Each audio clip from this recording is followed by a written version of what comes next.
In this video, I am sharing 3 recipes with you that are sourdough and that you can make ahead of time for Thanksgiving. Most of them require a really active sourdough starter, and this is my sourdough pull-apart bread. You can find the link for the recipe in the description box below. But I love taking the stress out of the holidays by making stuff ahead of time. And this recipe is so easy. It just requires regular everyday ingredients. It's not complicated at all. And all you really need to do is mix up the ingredients. Again, the recipe is linked below.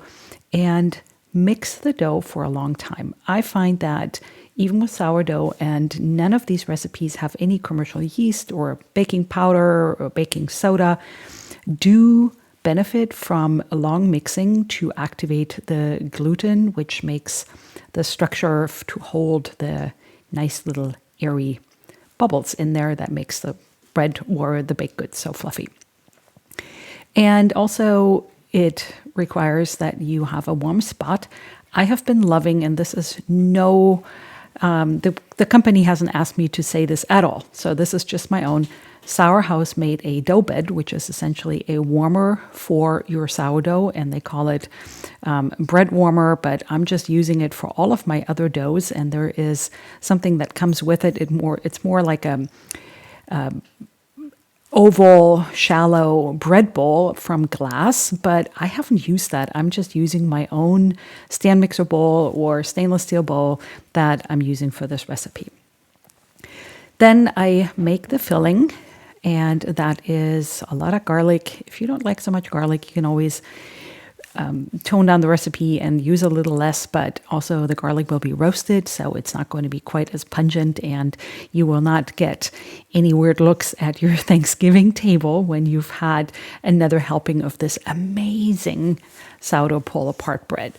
I love using fresh herbs from my garden, and rosemary is always a good one, but your favorite herbs are perfect for this recipe.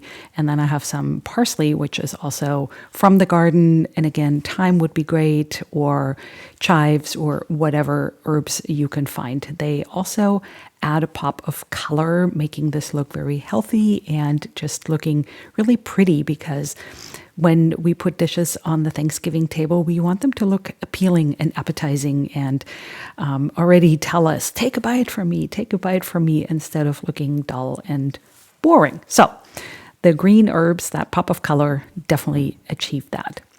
Of course, cheese makes anything better in my kitchen. I always love adding some butter. Butter makes everything better, and cheese is also really good. I love grating my own cheese. I always think that fresh is better, because when you buy grated cheese, it is aged, and often, unfortunately, they add, I call it sawdust, but they call it cellulose. So they add something to it so that your cheese doesn't clump up and stick together, but actually stays nice and fluffy and grated.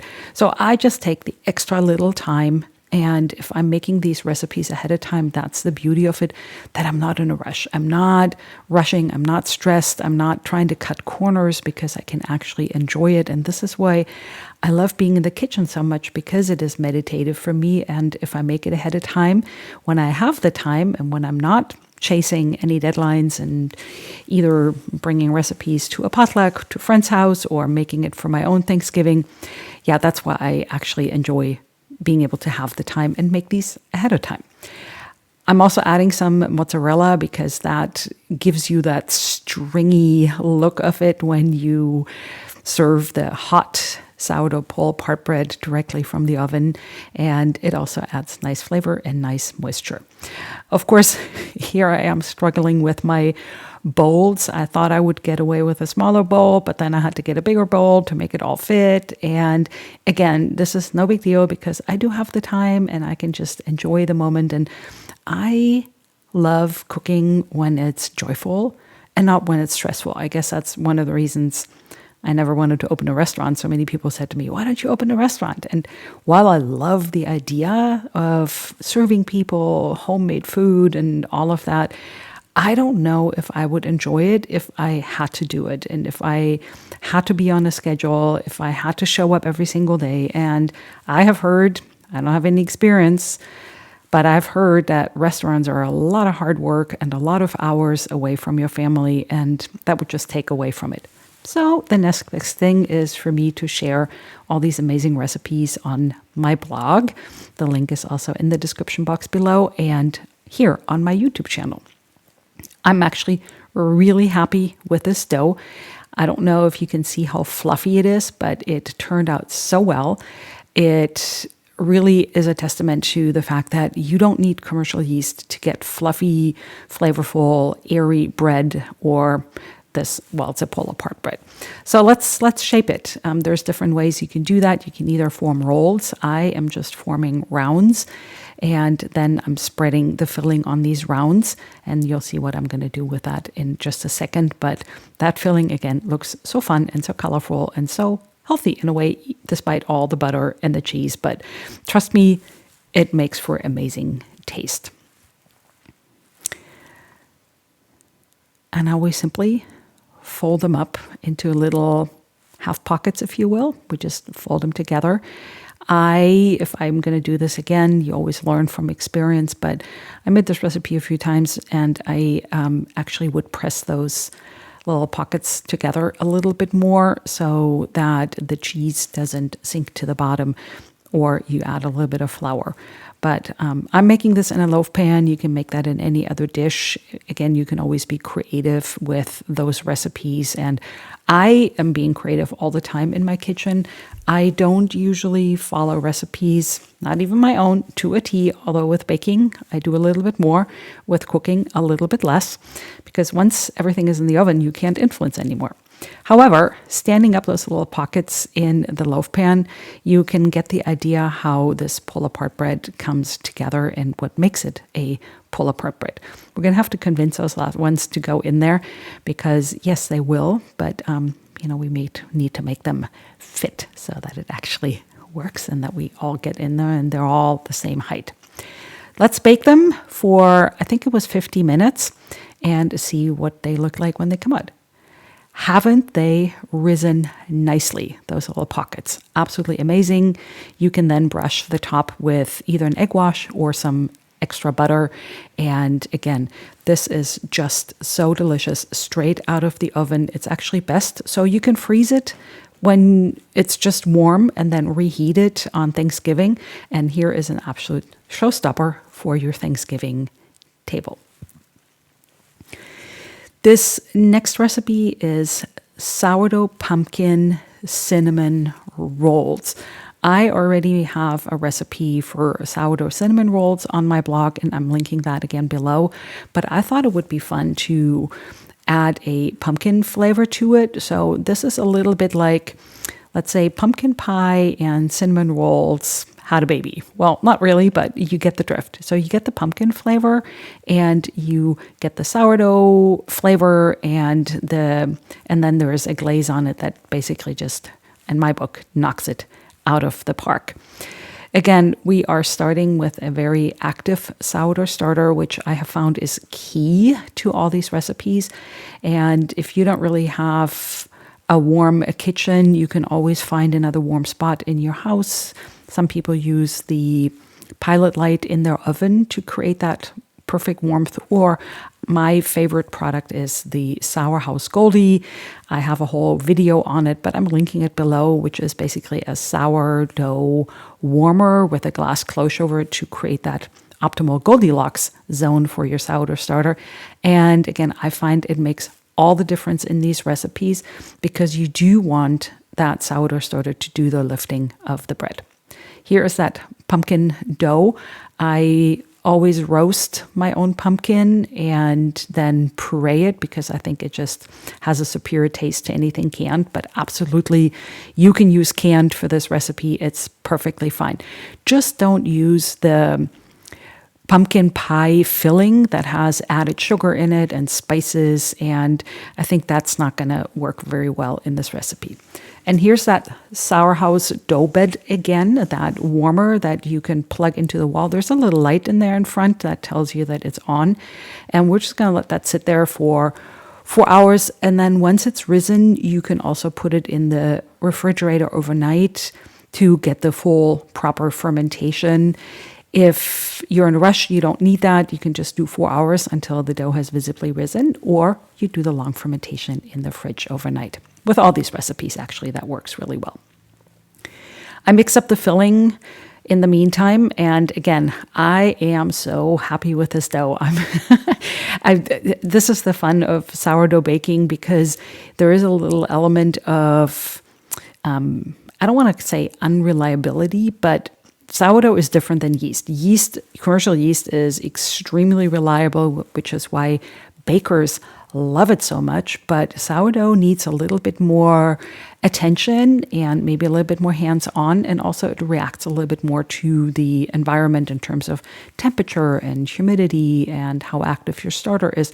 I always recommend you read your dough more than the recipe. If the recipe says let it rise for 4 hours and after 4 hours it hasn't risen enough, then I let it rise 2 hours more. Obviously, that doesn't work so well for bakeries, but it works particularly well for me and for most home bakers who love the idea of sourdough and the health benefits that it offers.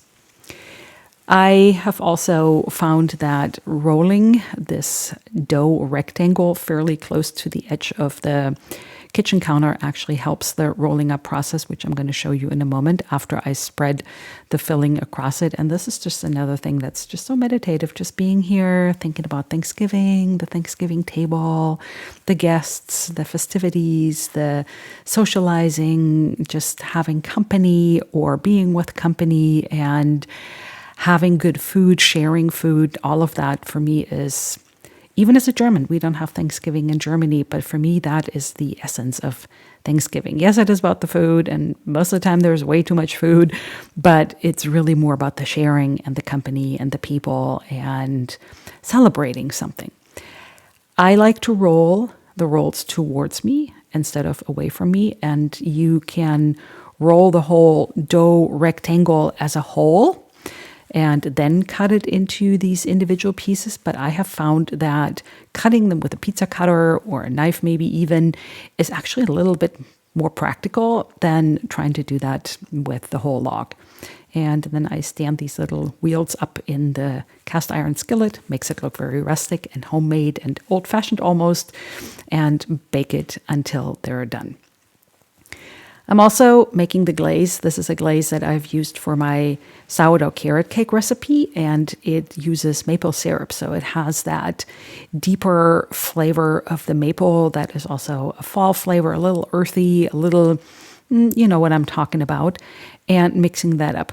You can use an immersion blender or some other device for it to really get a very extremely uniform consistency, but I also find that the more glaze, the better, and this is almost like a pumpkin swirl cheesecake with the cream cheese, maple, vanilla extract glaze on top, and in the various testing rounds of this recipe, I found that it actually is better with a little bit more glaze. Now, this last recipe I'm sharing, I'm going to be a little vulnerable here because as I'm mixing up this sourdough pie crust, I'll tell you why I feel a little vulnerable, but I wanted to show up and be authentic and real and not pretend that everything is perfect in my kitchen, in my life, or in my recipes. Well, in my recipes, that's something different, but here in this video. Again, this is a sourdough pie crust. You can either freeze it, and here's my happy sourdough starter that was extremely happy and was ready to be baked with before I was ready. So again, that's one of the joys of sourdough baking. I think that's a really good problem to have when your sourdough starter is ready before you are. Then you need to move into the kitchen and get going with it. Anyhow, a buttery pie crust. And then with sourdough, you can either make it ahead of time and then freeze it, or, which I prefer is blind baking it and then freezing it, and then the day before Thanksgiving or whenever you can add your filling, your pumpkin pie or whatever apple pie filling that you have, and add it to it. Now, this came out really well. It is a very buttery crust, as I said, and it's really easy to make. And I'm going to leave the ingredients below. I'm not quite ready to post a recipe on my blog yet, but once I have perfected that recipe even more, I thought it came out really well, but I'll show you where that little snafu was in just a moment. I will actually post the full recipe on my blog. We're letting that rest in the refrigerator. You can always do overnight or 8 hours to get the full fermentation, or you can even do it for 2 hours if you're not that, if you don't need that full fermentation. So here's what I did. I have made this recipe years and years and years ago, and I thought I knew what I was doing, but apparently I wasn't. And I buttered my pie dish. Now, that's a great idea, but here's the thing. That pie crust has a lot of butter already. That makes it buttery and flaky and oh so good. But you will see in a moment that it didn't really, the pie dish didn't really need to be buttered because there is a problem with it. Now, rolling it out into a round, you can always cut it, but I like the edges to be a little bit more rustic, but I'm transferring that to my to my buttered pie dish, but maybe I should have left some of that flour on the dough round here. I will actually be crimping the edge a little bit because I think that makes those pie crusts look a little bit pretty and a little bit extra special. Now I'm adding some split peas. I think next time I'm going to use beans or actual pie weights because those split peas weren't really quite heavy enough. And what they do, or what they're supposed to do, is keep that crust from puffing up. I did actually, I don't know if I showed it, but I did actually use a fork and pricked it a few times to create little holes. But I also added the split peas to keep it down. Now, the split peas weren't quite heavy enough. Again, that's why next time I would use beans or actual pie weights. Now, here's what happened. It slipped down on the buttered, greased pie dish, and it didn't stand up. Did it taste great? Absolutely. 100%. Absolutely amazing taste. But the presentation is, again, I'm going to have to make that again. Thank you so much for watching. Let me know if you have comments, and I'll see you in the next video.